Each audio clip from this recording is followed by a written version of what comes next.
No naughtiness on today's News Center now, everybody, just the nice stuff. Here's what's coming up on this edition. So we're going to introduce you to a woman who had a stroke and is really making some tremendous progress in finding new ways to get out and about. We'll tell you her story. And a Portland police officer is gaining a lot of attention for a very good reason, but it has nothing to do with being a police officer. And how about this video where a car goes, let's just say, the wrong direction? We'll tell you what happened. All righty, this is News Center now.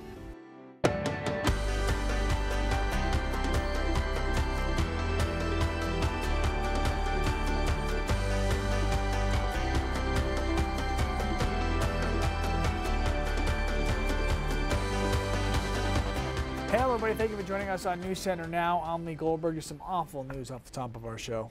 Yeah, coming up in the next half hour, we're talking. Oh, I'm sorry. That is not what we're talking about. Excuse me. That's the okay. first story is about a toddler who actually died in Bucksport. 2 months later, police say they believe she was killed. What we are saying is that Chloe died as a result of the actions of another person. And obviously, she lived a rather short life. And we are interested in talking to anyone who has any information about what happened to her. The Maine State Police say that Chloe Hawksley was just 2 years old when she was found unresponsive at a Bucksport home.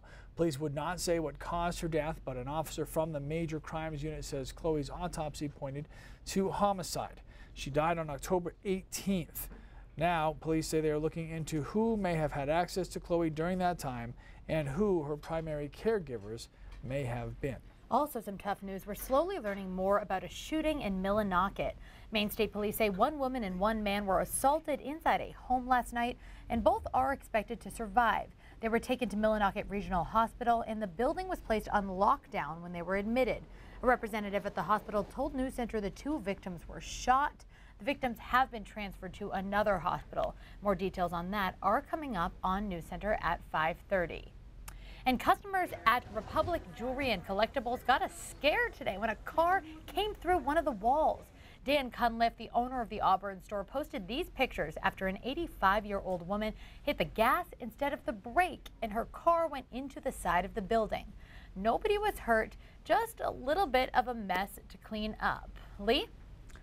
All right, Christina, thank you very much. If you or a family member has ever dealt with a health issue, you certainly know that recovery can be a long and tedious process. From any recovery to pathway, it is regaining independence is really important. So Chris Costa has more on a story in this topic today. Caught up with a woman from Portland who has accomplished a huge milestone for her today. Yeah, that's right, Lee. So Valerie King suffered a stroke just 7 months ago. She's a mom, and she wants to get back to living the life she used to know, and she took the next step in that process today by riding the bus.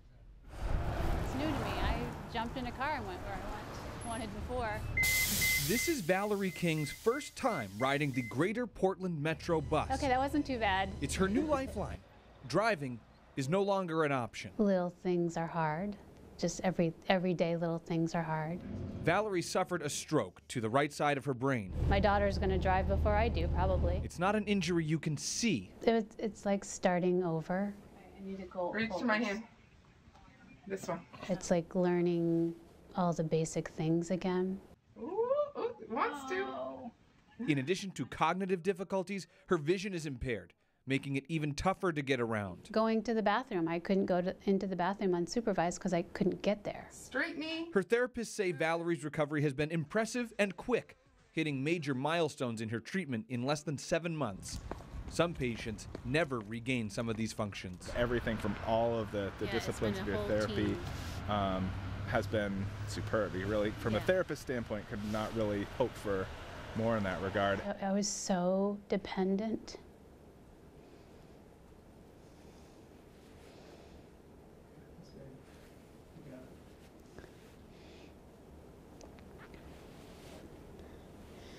And I still am. Doing something so many of us do without a second thought is a big step for Valerie. Her first time riding the bus is another step in regaining her independence. Nice job. Thanks. Yes. Anything that I can do, that I will try. I will try to do it. Like I knew what I was doing. So Valerie's goal she has a couple of goals. One of them is to be able to ride the bus to the beach in the summer so she can bring her daughter. And then after that, or actually probably before that, she's hoping to run the Mother's Day 5K. Good for her. Her therapist has a pretty optimistic outlook on her being able to do both of those things. We're going to be rooting for Valerie. Yeah. Good job. Thanks, Coco. Christina? All right, thanks, guys. That was awesome. All right, I'm with Keith now.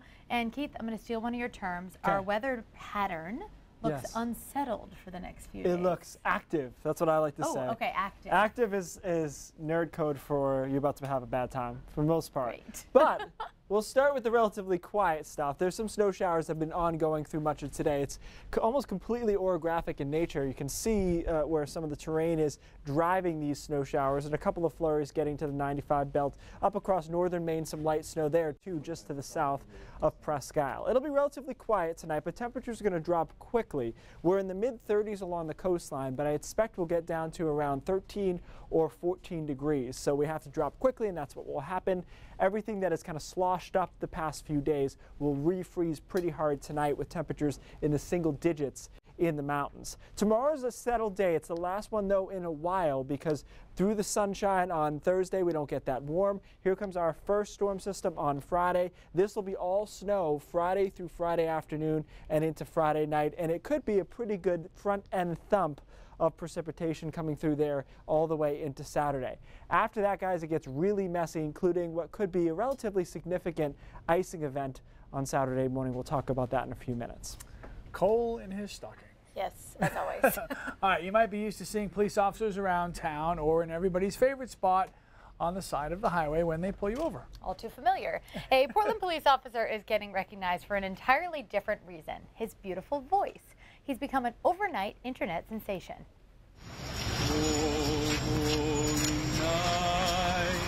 The stars are brightly shining. When Officer Jeremy Turner's partner cracked a joke about singing while out on foot patrol, he never knew what was coming. Oh, hear the angel voices. Just they started to stop and then look, and some were pulling out their phones, so we went with it. While Turner may be shy and bashful on the outside, he knew the secret weapon he kept in his back pocket. Well, I've been singing since I was 6 years old, and I went to the University of Southern Maine, have a degree in music performance. The video went viral overnight, with more than 50,000 views in a matter of hours. The positive attention is more than welcomed from Turner's boss. And it humanizes law enforcement officers at a completely different level. Now, Jeremy Turner is a local celebrity. Only a couple people here knew that I sing, and now everyone I see is saying something and asking why I didn't say anything before.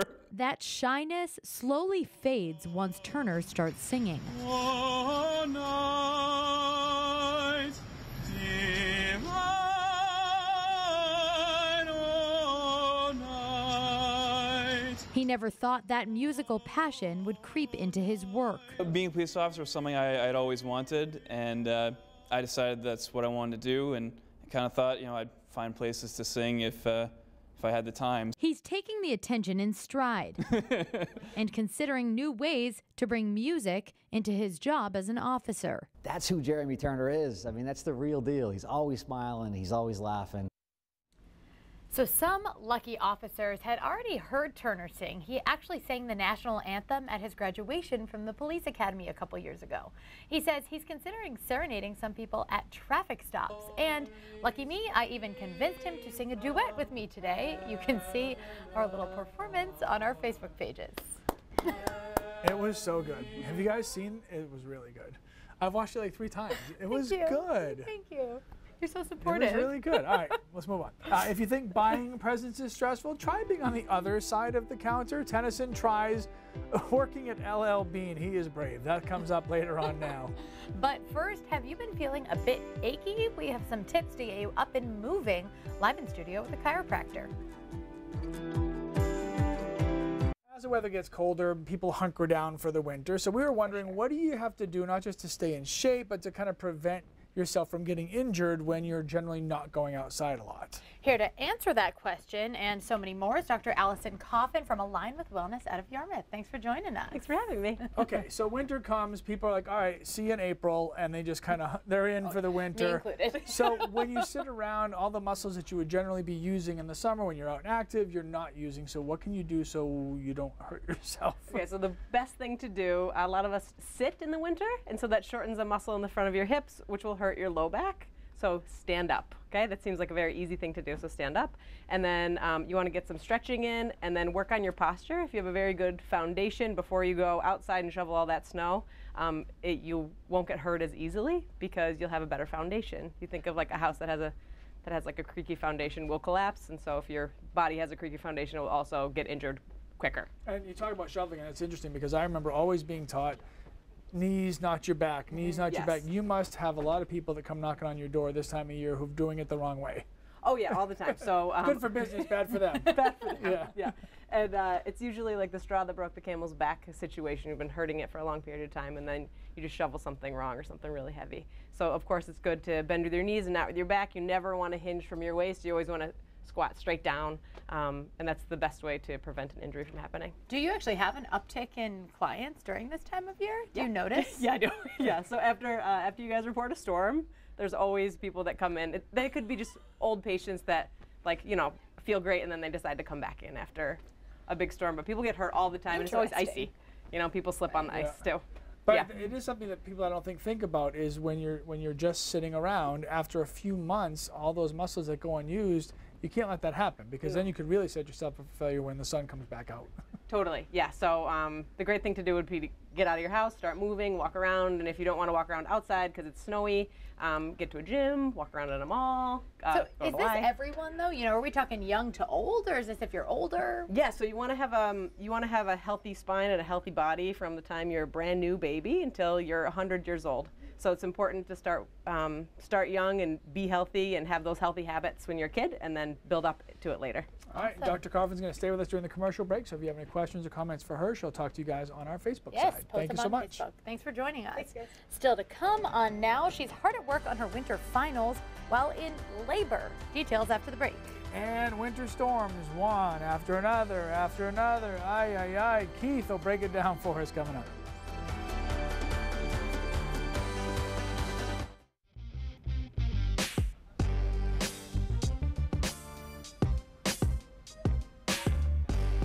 It's time for my favorite show, Tennyson Tries It. This time, Tennyson kind of got to be an elf in the main version of Santa's workshop. So cool. It's because he went to work at L.L. Bean's warehouse during only the busiest time of the year. Check it out.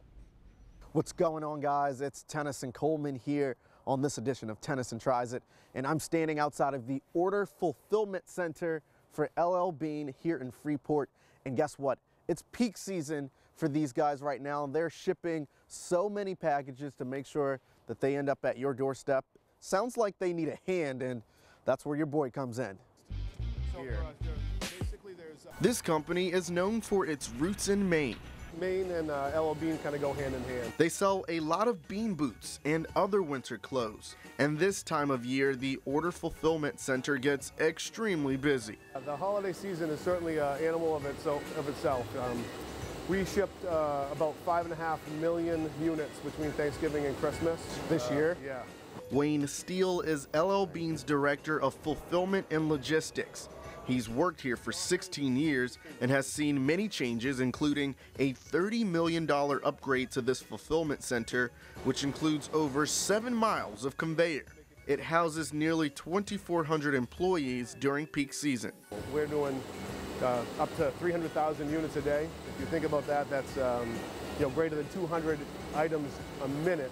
That's a lot of packages. And as Steele showed me around, I got a taste for how hard the folks here work during the holiday season.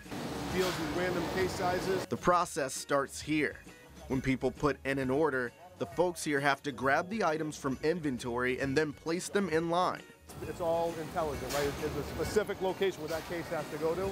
Computers and algorithms determine where each box will go, but it also takes a lot of people power. From here, the inventory is sorted by item, and those items are eventually picked up to complete orders in the packing area. We are here at the Pack Line 5 West, and I'm going to learn how to pack some boxes with Rich Wong. Yes, you are. We're going to give Santa and his elves a run for their money. We are going to give them a run right now with you at our side. Well, let's see. I don't want to get too cocky. The folks here trusted me to pack bag after bag, box after box. All right, so that just kind of goes in there, in hopes that you'll get your precious gifts in time for Christmas. So the stakes were just raised. I went from packing single items into one bag and shipping that out to now I have to make sure I get multiple items into the right package. I pack hats, sweaters, socks, you name it. Then I print out the mailing label, ensure all of the items for an order are packed together, and send each order down to shipping. I think you did a great job packing. The presentation was great. We can work on the box skills, but you only did a couple, so I'd give you an A+. It's a ton of work, but many employees are proud of the work they do. It's Santa's workshop. That's what we refer to it. I mean, we put out a lot of presents. A lot of presents indeed. LL Bean works with UPS to ship out many of its orders and helped load up some trucks, which is really like putting the bow on the gift. Pretty soon these boxes will be under the Christmas tree, ready to be opened. This is it. This is going to someone's doorstep, and I'm happy to be a part of that process. As I always say, if I can try it, so can you. Tennyson, that looked like a ton of work. I'm exhausted watching you. But you got an A+. Oh yeah. Oh yeah. You know what? I'm glad I got the grade. I think I need to sleep for the winter, maybe hibernate. I don't know how they do it. There's a reason LL Bean's open 24/7. They need Which to. I just learned. I wasn't going to say that, but it's true. Yeah, you got to work there. You threw yourself under the bus. There you go. All right, whatever. good job, sir. Well done. Yeah. Merry Christmas. All right. All right, ho, ho, ho. Time for some bah humbug. No. Come on. Yeah, it's gonna be active. It's an active pattern. Yes. Next couple of days. As we've already learned, means a lot. That's bad. Yeah, a lot Interest of stuff coming is high in the next couple of days. I can tell. Well, because everyone's traveling. Right. I'm getting more messages finally about the weather again, and less about Not about the trolling. shape of the Earth. Yes. Yes. What is the shape of the Earth? Let's talk about that it's flat, again. right? I think we can never talk about that. It's actually like a bowl like this. I think it holds everything in. That's the new theory. Anyways, snow showers out there right now. Those will die down through the evening. Temperatures are in the 30s, some 20s in the mountains, but it's going to get cold tonight. So everything that warmed up the past 2 days and melted will refreeze pretty hard this evening. So something to think about there if you're at any last minute stuff you want to get out of the way. I'd do it in the next few hours. Temperatures dropping through the night tonight into the teens along the coastline and single digits easily in the mountains by early tomorrow morning. Tomorrow is a quiet day with a good deal of sunshine, and then our storm system starts to move in here on Friday. Let's talk about the timing and the couple of things that we have going on here. So Friday, about midday through the afternoon, snow starts to move in. It's part of a warm front, so I think it will look a lot like the snow did on Monday. So relatively consistent, not super heavy, but it will add up at times with some moderate bands in there. That'll be Friday afternoon through Friday night. By Saturday, the warm front gets to our north, but a battle will be occurring between the low-level cold air and the much warmer air aloft. So like our ice storm last Tuesday, we'll have some pockets of freezing rain, and I think they could accrete to a decent amount of freezing rain on Saturday before we change over to rain Saturday afternoon. Then we get a break on Sunday before our next storm system approaches on Christmas Day itself. Computer models still disagree on this, but the European model still has a relatively significant storm on Christmas Day. A lot of us in Maine, it would be in the form of snow, and it could be a significant amount of snow starting on Christmas morning and lasting through the afternoon. A lot to think about there. The first map we have is only for Friday into Saturday. 3 to 5 inches widespread, 5 to 7 here in your bullseye, and then to the north, general 3 to 5 inches, 2 to 3 up towards Presque Isle. This does not include, though, Christmas Day. And here's your greatest icing threat. I know it's a decent amount of the state, but I wanted to pinpoint it the best I could. Across the interior, places where the cold air gets trapped to the west and northwest of the coastline will be your threat. We do not have time in any way for these graphics, so let's skip right through them. So we're going to have to watch Christmas Day itself. Friday and Saturday are going to happen. So it's going to be snow. We're going to get some freezing rain, and many of us will then change over to rain. Monday is still somewhat up in the air as far as how big a deal it's going to be. If I had to put something on it right now, though, I would say plan for some wintry precipitation there on Christmas Day. And then into the freezer big time on Wednesday. We could be -10 to -15 across the interior on Wednesday morning.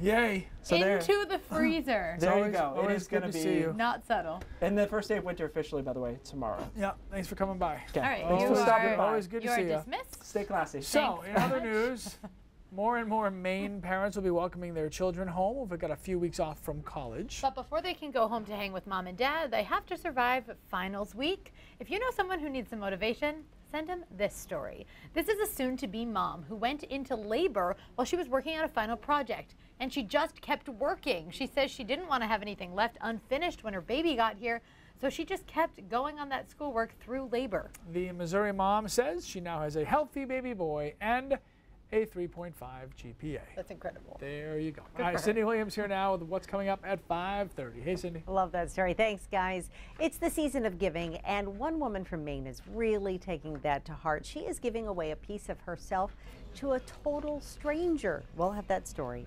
Also ahead, the tax plan is almost a done deal. President Trump just needs to put pen to paper and sign it into law. What he had to say today about the Republicans' efforts to get tax reform done before Christmas. All of that and more straight ahead. Back to you. All right, Cindy, thanks so much. Now we'll be right back. Okay, so we usually do brain drops in front of these 3 giant monitors, and they have all broken. They be broke. So here we are. This is how we do things Yeah, we sometimes. roll with it. Okay, so the 2017 top Googled health questions. Christina already knows this. What do you think the #1 health question that was Googled was? #1 health question. What? Come on! Hold on, wait a second. I'm going to go with Graphics. what causes hiccups? He's a genius. Okay, that's fine. What? Fine. Move on to the second one. Let's just keep going. Move on to the second one is how to stop snoring, which is interesting. Yeah, but makes sense. Drink less and breathe right strips also work pretty well. What causes kidney stones? This one's near and dear to our assignment editor, who made it very public. Otherwise, I would never say that on TV.